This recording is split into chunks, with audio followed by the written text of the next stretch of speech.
Responsibilities of a visual effects supervisor vary depending on the creative team that's involved. The most involved usually means that the visual effects supervisor is actually should be involved in designing the shots long before they're shot.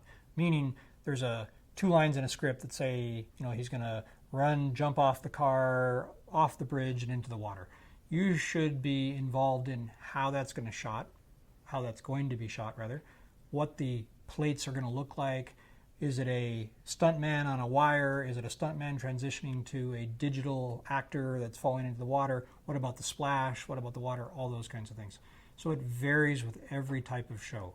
So on the, let's say the high end, you're involved in designing the shots, determining what the plates that should be shot at the location, determining if something has to be shot as a visual effects element, maybe a splash later on in post.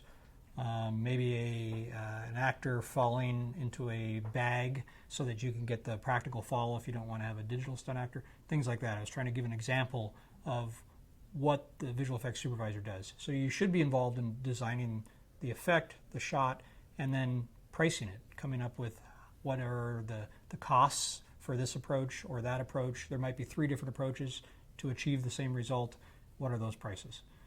On the lower end, a visual effects supervisor might be just involved on the day of shooting to make sure that, I'll give you a simple example. Everybody thinks a wire removal is very simple to do, and in general in today's world they are.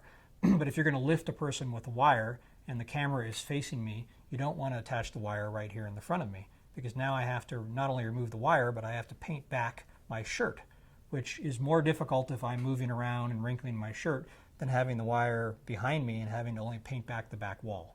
So it's that simple example of a wire removal where if you put the wire in front of the person, it's going to cost more to remove it than if you put the wire behind the person, and it isn't as expensive to remove it. That's what a visual effects supervisor does. Ideally, though, you're there prior to that happening, explaining to the practical effects people that the wire must be mounted behind the person or a side pick or whatever it is that makes the shot the best for visual effects.